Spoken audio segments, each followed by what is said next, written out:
Girl Boss South Africa. I am Zanemvula Tshabetse, and we are back with another natural hair story. Today we're joined by Lihle from the UK. Well, she's from South Africa. She's been living in the UK most of her life. I met her when I was living there myself. We went to the same university. I'm really excited to have her on here to tell her natural hair story. You know, natural hair struggles is something that it's a big part of your life. It can be a struggle, it can be fun, you know, it's just a journey and it's like a roller coaster, and it's really fun when you go through it with somebody. Sometimes you do need like other girls there to kind of like help you work through the things that you're going through, because it's a whole thing. So it's really cool. I'm really happy to have her on here because I can relate to some of her struggles and her experiences and her joys and you know, some of the ways that she found her confidence and wearing her hair short. When did you first become comfortable with your natural hair, do you think? I think when I like finished college, so around 18, when I was 18 is when now it's even when I like started chopping my hair, because that's when I was like actually comfortable. But it's something my mom used to say, yo, your hair would be so nice, you'd look nice with short hair. But in my head, I'm just like, first of all, I don't have someone I look at with short hair that I'm just like, oh, you know, she looks fire. Like everyone I see around me's got long, silky, straight hair. There was no point of reference. That's a really good point. Like we don't really have, you know, many points of reference for like short natural hair and how that can work. When did you said you cut your hair at like 18? I think it was 18 I first cut my hair. And did you feel like, oh my god, this actually works? No. Really?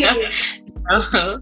Like when I first cut my hair, so I went to a barber shop. I sat there for hours before I could even get my hair cut. So it's like I was sitting there apprehensive already, thinking, am I gonna cut my hair? Is this gonna Anyway, now I actually get to sitting on the chair. I'm like, this is what I want. And then he was like, because my hair was relaxed and the look that I wanted was on like natural hair. He was like, oh, it's not gonna work, but I'll cut it to something like it. And I just was like, okay, yeah, you know, I don't really know what I'm doing, so go for it. You're a professional as far as I'm concerned. So he cuts it, and it was like a pixie cut, but not a pixie cut. It was a pixie cut that was like relaxed and like really straight, like, yeah. I don't even know how to like, it was just out there. Yeah. It took me a while to like even try tame it, make it look nice and suit me. I remember even the same like night I met my friend and we went out and I put a hat on because I was just like, what have I done? Like this does not look right. Oh my god. And I had to wait for the relaxer to come out and actually let my hair be natural before I could run. But it took me a while. And I think it actually took me going bald for me to actually like get to like, okay, now my hair is natural, there's no like relaxer or anything in it, and I could actually work with the styles that I wanted rather than makeshift because my hair was relaxed. And how were you in that time? How were you compensating for that? Were you wearing like a lot of hats, head wraps, wigs and things like that? I would like I found styles like I think I'd gel it and then I put a scarf on to kind of lay it flat, or just lay it to some type of... really cute. It was really nice. It was nice.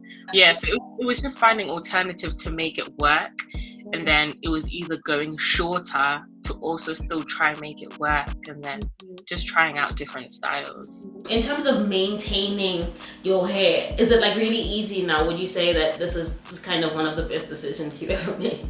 I think it is easy in the sense that now I don't have to think, oh, I need to retouch it, you know, mayonnaise it, relax it. Like I don't have a sequence of, oh, in 2 weeks I need to now put this in 2 weeks I need to put this in, oh, I can't wash it here, I can wash it here. Like I don't have a structure for my hair. Like that's one thing I'm sure of. Like even now I haven't washed it in 3 days because I want to dye it, so it's like it just goes with whatever I'm feeling with my hair. Or if my scalp is itchy, I'm just like, okay, now you need to be washed. Like so I don't really have set routines and structures for my hair. I think it's something as well I'm still trying to figure out how to actually like nurse my hair. Do you find that you struggled with that idea of, if I cut my hair I won't be attractive anymore? Worrying about, you know, whether you'll be seen as attractive at all after making the transition. Did you have any of those struggles, and how did you deal with them if you did? I think I did, and I think as well sometimes it's just like confidence, like within myself, to like, oh, am I gonna look more like a guy? I think especially when I went to like bald is when like it hit me. I was just like, yo, like this is like next, like no girl really does this, or I don't know any girls that go totally bald. So for me it was a thing that like it in a sense, like as well, it doesn't look professional.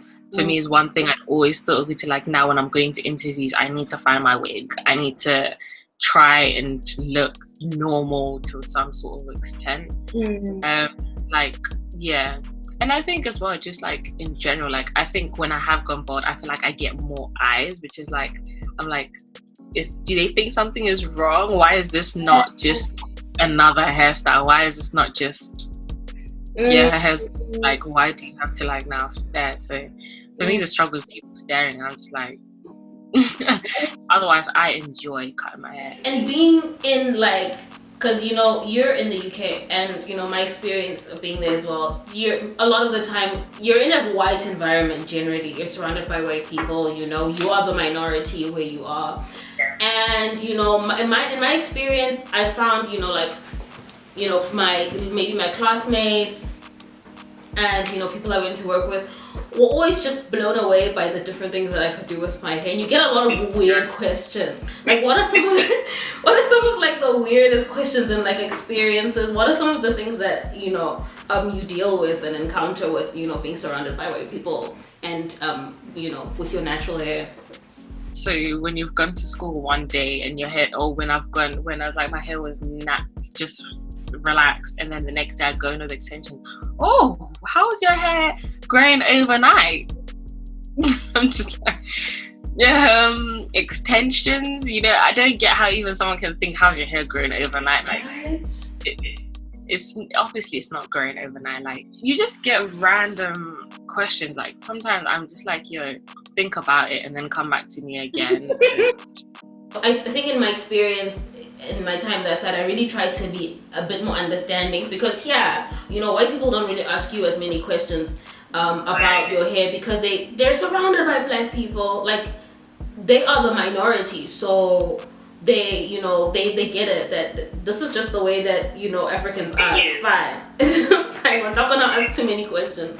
You know, there will be that occasional white person that, you know, your white friend that'll, you know, feel close enough to you to actually ask you these questions. So how do you do this, or how does this work? But generally there are no questions aside. But that side, you know, I had to try to like recalibrate and just like, okay, understand that, you know, it's actually through no fault of your own that you don't understand, because you're not really exposed to black people. And now I've somehow made you feel comfortable enough to ask me like just weird questions. And it's like, I think you can even try to educate them, but they just won't ever actually get it. Yeah. Like, they will see another black person with a different style and it will be like, oh, why is yours not like so and so? It's like, confused all over. Why can't you just get that? We might be the same color, but we're different. Like, we've got different hair. That's just it. That's where it ends. Like, do you think women in 2020 are comfortable with their natural hair? Do you think it's still like a struggle? Do you think it's something that, you know, is still like an internal, like a self-image battle that we're facing? I can be comfortable with my hair right now. Yeah. Like, while I'm speaking to you, but now let's say, you know, my dream job calls me. It's like, oh, we'd like to invite you to an interview tomorrow. Would I rock up like this? No, I wouldn't, because I'm trying to represent myself as a professional. And for me, professional is like hair and not this image of me.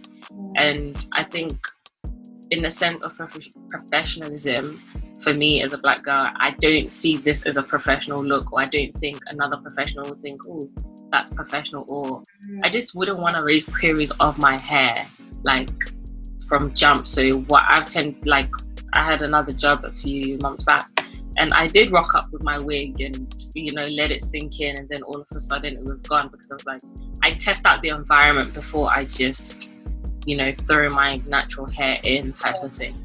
So I do think it's like a struggle in a sense. It's like we can't just go into any environment like comfortably and be like, this is me and that's how I come.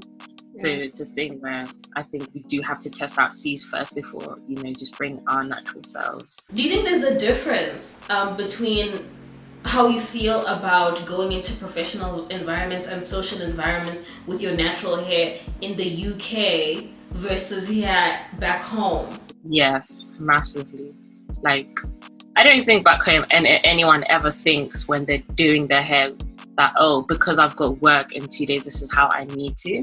I think there's more of a free space, maybe because there's, you know, way more Black people doing whatever, however, with their hair. Like, hair is just more explored there than here, where they're used to just, you know, girls with long straight hair. Like, that's what we're used to here. Whereas back home, like when I say when I'm back home, I'm so more like, I'm comfortable. I can go anywhere with my natural hair and I wouldn't think twice, even if it was a professional environment. Like, it would still obviously have to look professional, but I don't think I'd ever have to think, oh, I need to represent myself a type of way. Whereas here, I do still need to think, you know, I might be the only Black person they're interviewing, and there's, you know, whatever other ethnicities there are, but as that one Black person, I want to represent myself in a certain way.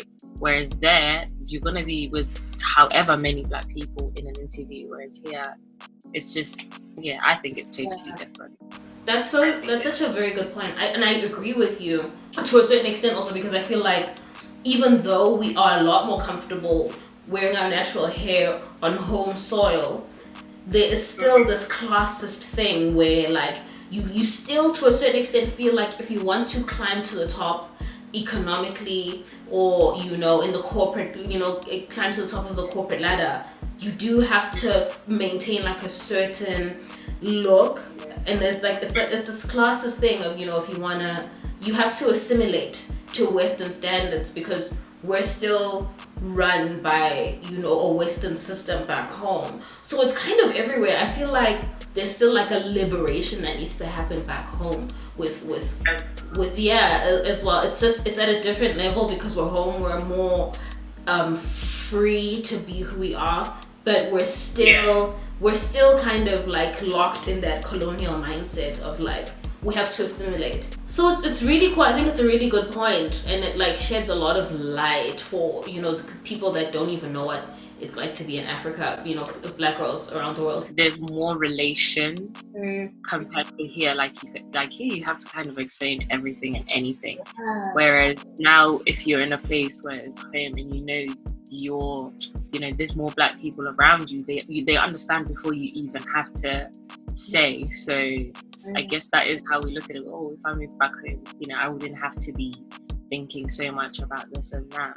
So, there's less explaining yourself. You don't have to explain yourself as much when you're home. And it's you don't have to explain yourself as much. But we need to get to a point where you don't have to explain yourself at all. That's so true. Thank you so much. Thank you for giving me your time. Thank you so much for watching. Don't forget to like, share, and subscribe for more. We're going to be talking to a lot more girls from, you know, different countries around Africa, around the world. African girls wearing their hair natural and proud. Long, short, and everything in between. Lots of love. Take care. And